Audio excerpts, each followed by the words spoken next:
Hi everyone, I'm Nancy Littlejohn with Nancy Littlejohn Fine Art in Houston, Texas. We're here today to visit with Dasha Shishkin, who is here from New York City. This is her first solo exhibition with the gallery in our viewing room called Pickles. So I'm going to read you a little bit. Thank you, Dasha, number one, for being here with us today. You. We're thrilled. I'm going to read a little bit about her bio. So you can get to know a little bit about her before we get started with our questions. So I don't know if anyone here has had a chance to visit with Dasha, but she has a little tiny bit of an accent. So Dasha was born in Moscow in 1977 and currently lives in New York. In her phantasmagorias, whoa, Nance, that wasn't very good. I didn't put it there. I was like, why did you put that in there? Wasn't me. I rarely get stumped. I was like, what? Well, that was interesting. Okay, the all too human blossoms in bizarre ways, exuding a suspicious perfume. Shishkin's figures are sexually ambiguous, graceful and gentle, but also a bit cruel. Their actions seem to be guided by secret obsessions and the logic of nightmares. The artist is clearly influenced by Surrealism, but also by outsider artists. While measuring her stupendous skills against the likes of Toulouse-Lautrec, colored Japanese woodcuts, and the great comic artist, Shishkin never denies her contemporaneity. Dasha received her MFA from Columbia University in New York and has shown globally at numerous galleries and museums.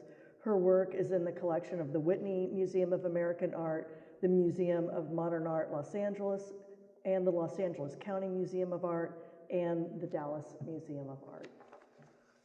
So let's start our questions. Dasha, let's start by talking about the importance of drawing. You want to tell us a little bit about why drawing? First of all, thank you so very much for having me here. It is an absolute honor, and also it's always a privilege to be in a space that invites you to make an installation that is site-specific, and it gives you time and freedom to really take care of all the needs and kind of nuisances that come along. So I appreciate this amazing, stupendous long week that we all spent as a team here. And I think to some extent, drawing as a primary vehicle for my practice, and I think everything that I make is a drawing regardless of the material that is used. And I think to some extent it is polemics, because then every artist is given that bit to introduce their work under any sort of title as they might choose, for example. So in my case, I was always sort of much more aware of line and much more aware of drawing and sort of the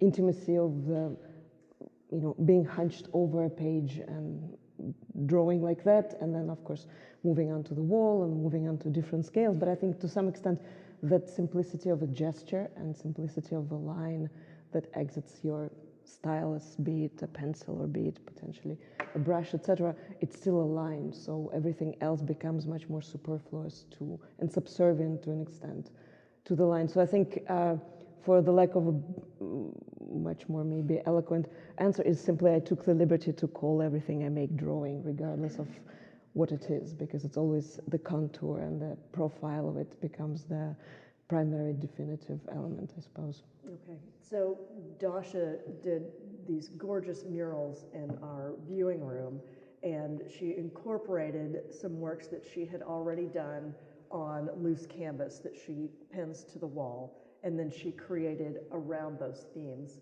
So even though it looks like a painting, you still consider them to be drawing. Is that correct? Right, because I think then it becomes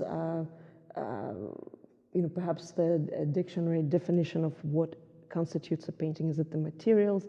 Is it the gestural aspect? Is it like, do you be what you want to be? So to some extent it is that sort of frivolous, benevolent creator aspect where indeed the material, the support does not dictate what it is. The stretched canvas doesn't necessarily make a painting, but at the same time what does make a painting. So I think to some extent it becomes perhaps that moment where the disagreement can be on this very formal level. And again, the disagreement is only with those who are willing to disagree, because at the end of the day, who cares? What I call it, it's a rose by a different name type of thing. I love that. Yeah. So who are the people in your drawing? Just these folks. people? Just folks. But also, I think they're not. I mean, they're people, but they're not people. I always think. I do love me some people, but at the same time, it's that idea of you walk into a crowded space and you can feel very much alone.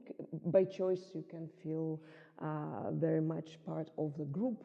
So it's that same, I think, happens with an image. Of course, image is not anything that can necessarily respond in return, but at the same time, whether you choose to participate with those pseudo people or not, it's still up to you as an audience. And at the same time, maybe it's much more formal aspect. I feel that these are, to some extent, because these are just lines, they're not even filled with anything. So again, it's all up to you to see the glass half full, half empty, and sort of to encounter. So to some extent, I guess, are they people? And it becomes kind of, the person looking becomes partially a benevolent creator as well, because are they people at all? Well, these people exude a personality, and where do you think their charm comes from? From me, of course. No, they are. They're very charming. But no, it's very kind. But I think also, I think yes. But I think it's again, it's like, the face that only mother can love type of thing, because then it becomes that moment of, it's like what repulses us, what charms us. It all is so personal to some extent. So it's really great, of course, when people get sort of engaged in any way, but at the same time, if they're not, it's okay as well, because in some ways the picture can exist upside down, and there's all these formal aspects like composition and color, and narrative is really something that I think of as least important, because to some extent, as I make, the narrative is very important, because I am staying engaged through the narrative myself.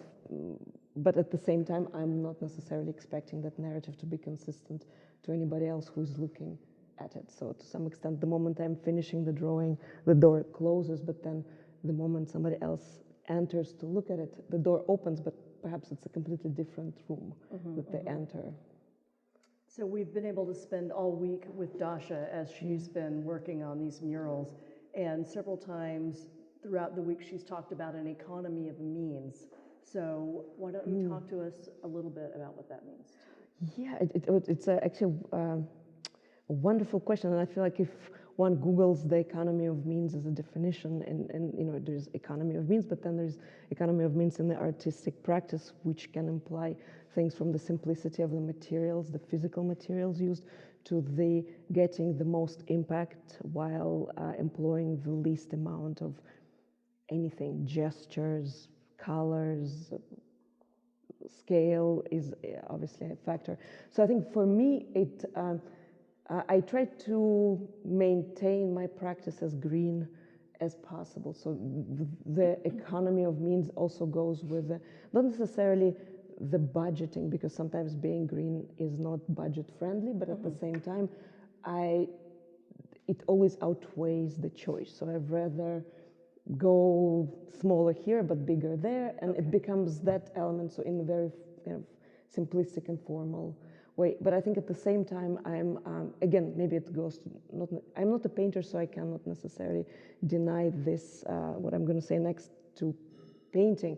But in terms of drawing, I always love it. I think it's Paul Klee's quote, where a line is a dot that went for a walk. So I feel that moment of the idea of how can a single gesture encompass the whole thing. So I feel like the wall drawing is always an exercise, not only because there's all this sort of external elements that affect you, but also the fact that you're reacting to the architecture, the temperature, the scale, things that you can reach, things you can't reach, and they're still affecting the image, because image is never going to leave the circumstance.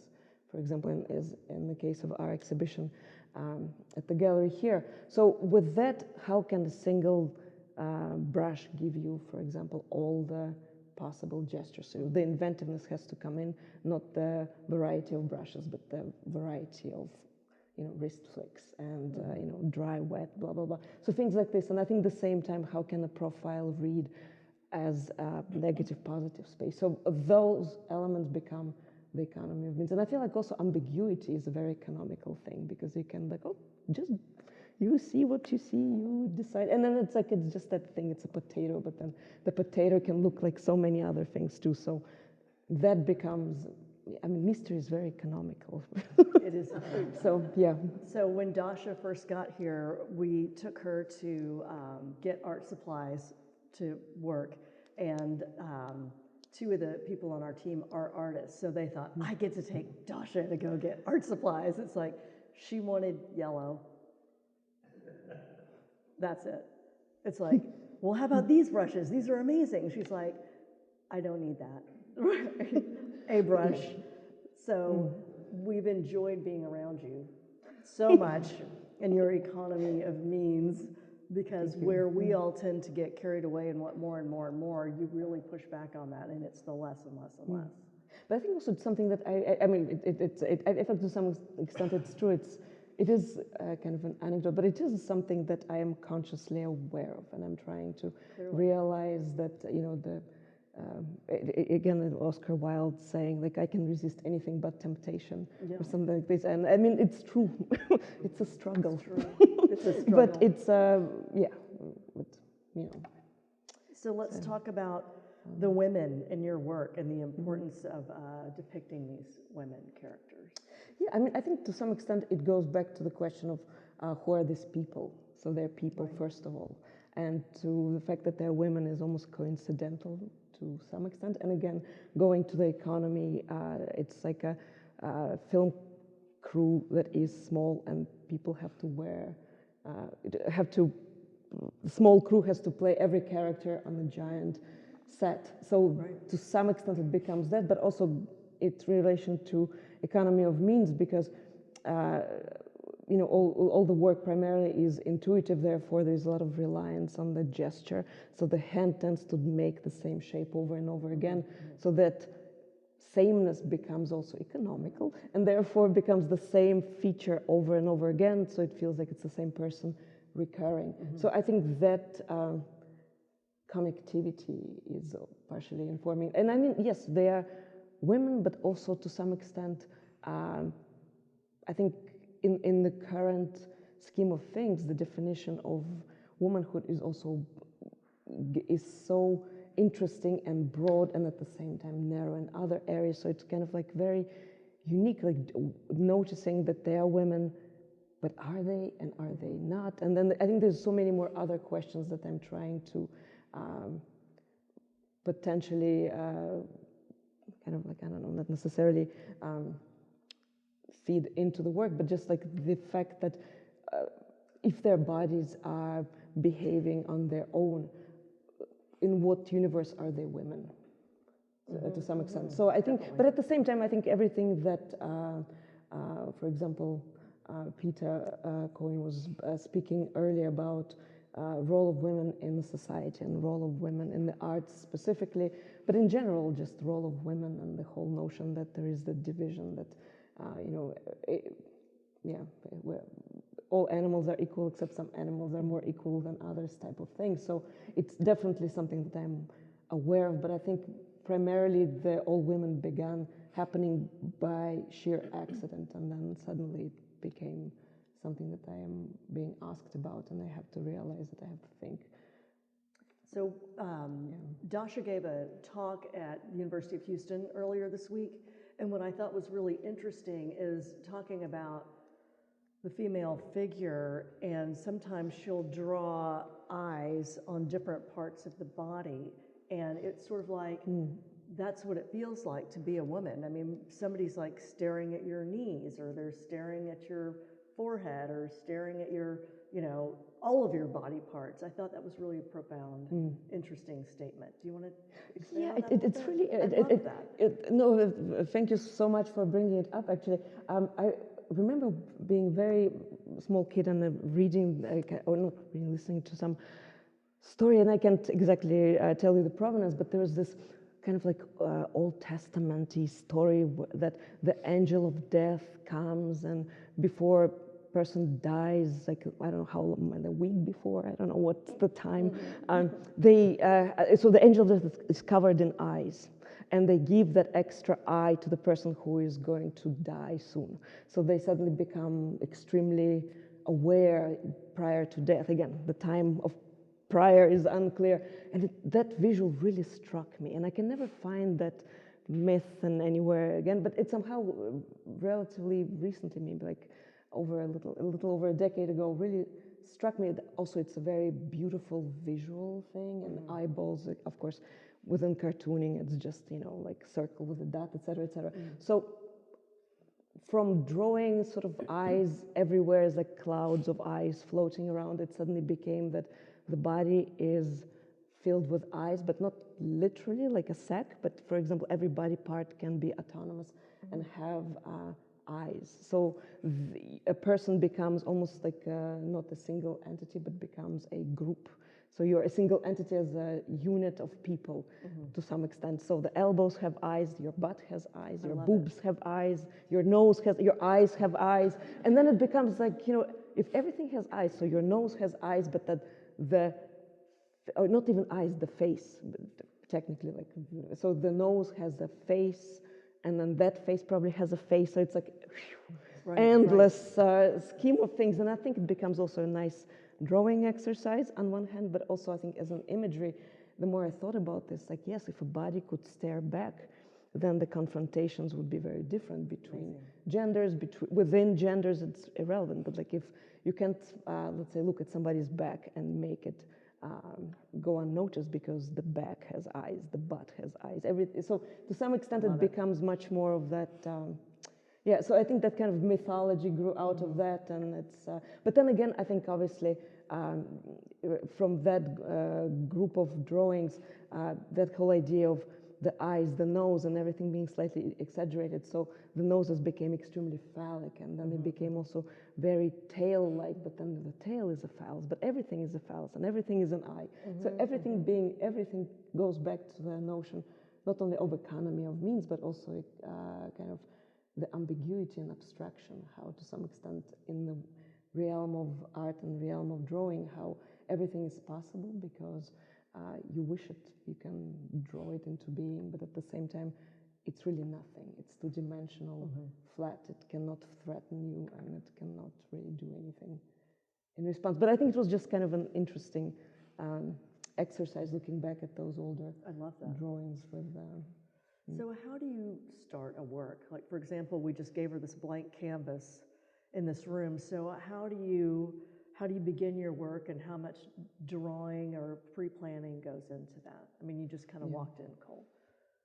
Yeah, I think, I mean, as much as it is always such a titillating experience because there's so much at stake on one hand, on the other hand, the temporaneous aspect that it's just for such short time there, but at the same time, I like, and again, sort of in response to what Peter was saying was so interesting, because I also am a very intuitive maker. So I like going in and making and then editing the things that are either fully finished or semi-finished, and sort of editing the whole thing in or out, but also letting works rest. And then maybe after a period of time, suddenly everything that was a sketch now becomes a finished work just by kind of steeping in its own drawer for a while. So I think here was the same thing. I had some notions, but about the whole room rather than a wall specifically.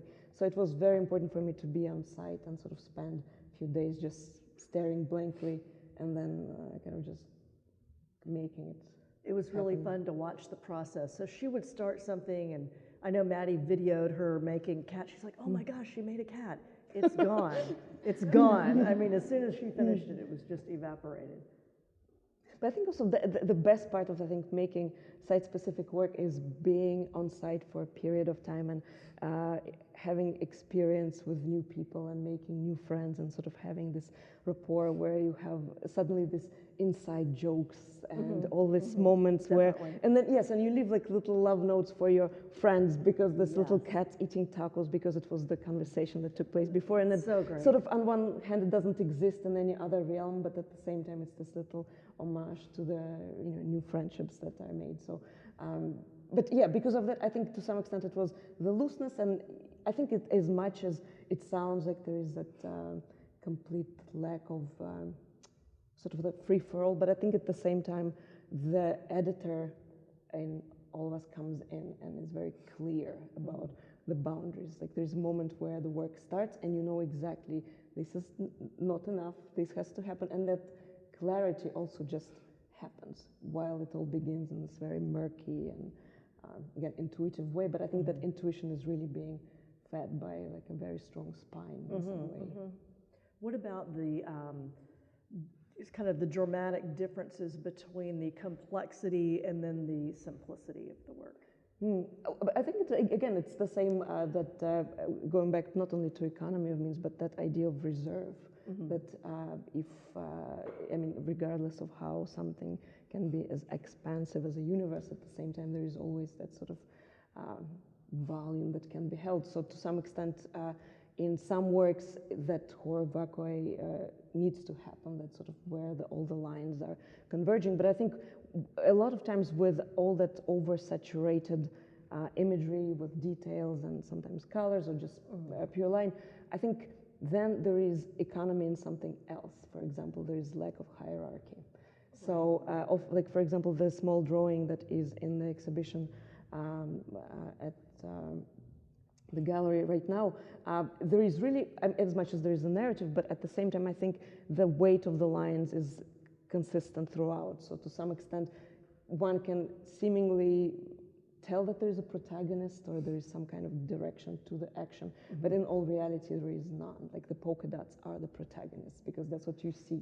So I think to some extent, more looser, I mean, not necessarily looser, but more sparse drawings are much more hierarchical because if you have a single figure, then maybe, I don't know, the nose becomes the protagonist or like the wiggly line on the top. So I think that whole notion between abstract and figurative and also like that very formal aspect is very important to me. So I think when I speak in very formal way about what the work is made of or how it's made, it's not because I'm diverting from what it is about, but I think because the narrative is just a vehicle for me to get the work done. So I keep myself entertained to some extent.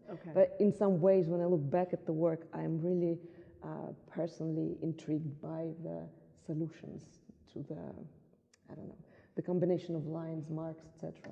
So just like that wall, the brown wall in the room right now is just as important as the yellow drawing, for example, because it becomes that sort of abstract manifest of patience, time, and stick-to-itiveness, and however you want to phrase it, but it's still very much a drawing in itself. You just touched on something that I want to ask you about in regards to the use of patterns, and you said, well, the polka dots can be the protagonist, right? So sometimes you use grids, sometimes you use dots. Why don't you tell us a little bit about those patterns and how they kind of complete maybe a structure or something? Well, but that's precisely it. They complete the structure, and at the same time, I think they, again, to reiterate the notion that it is a two-dimensional space, so they do flatten any illusion that might have been potentially there to suggest a depth of field or an action and such. So the pattern often weighs things down or simplifies things. Even if it's a very busy pattern, it kind of, again, brings everything to the level of a tablecloth on the table. So with that, and I think, again, the pattern is a kind of an amazing thing because it's, especially something like a graph, it has that sense of strong, I don't know, organization and some kind of strong structure that is holding the whole universe intact and stretched. And I think to some extent, for something that happens so impulsively, that structure becomes that skeleton. And I think it's much more maybe on, I don't know, kind of very physical level. I do like putting it there because the work starts so spontaneously. So for it not to spontaneously collapse and combust. Sometimes I've been surprised, like where I've seen you just use a piece of, blue painter's tape. And you kind of like draw the lines like, oh, okay, that was interesting. But it made so much sense. Right, and I think we did something similar here. And again, it's a ploy, it's kind of like a shtick that I found for myself. But I think because it's not that only it works, I think, at least for me visually, but I think somehow it is that very superstitious moment where everything is holding hands because of that. And I think because having that very intimate setting of that room on one hand, that notion of is it claustrophobic or is it expansive? And again, being a walled-off garden, and actually we were speaking earlier about, the notions of like the purity and also at the same time in kind of, I don't know, claustrophobia that goes into the closed room and closed-off garden. And again, and like, Christian iconography, we see always Mary's, Annunciation is always with a walled-off garden to have certain symbolic elements. So I think here that domesticating gesture of a wall paneling or the wall having that little kind of like wainscoting almost, except it's not, obviously. That moment of prettifying the space becomes, and also the fact that it's still a drawing, so to some extent that line on the wall is still part of the drawing that's on the wall, be it on the cloth or be it in the wall, etc., etc. So to some extent that vicarious life that can happen. So if you want it, you can draw it. And to some extent, the feast, the group of people, and I think to some extent, city life is like that. You're living alone and you're surrounded by people. So those people that you don't interact with are just as drawn people because they're kind of like, that moment of shadow theater where you see your neighbors behind the curtains, but you don't really see them. Amazing. But still, it's kind of like means something or feels like something. So I think here's that aspect of drawing, something that is not there yet, it gives you an illusion of something else. So that's why I thought, it's decorative, but at the same time that, redrawing a shadow, reinstating it, like it's marking the spot, holding I love that. the space. So what inspires you? Everything to be, it sounds very preposterous, but I think people and life, and I think to some extent I love, because the work is, again, like I was mentioning, not only intuitive, but because it takes place behind a closed door, it comes, not from studies or sketches. To some extent, everything I see ends up coming to the studio, and so to some extent like that. Thank you. Thank you so much. Thank you very much, Nancy. Thank you. Thank you very much.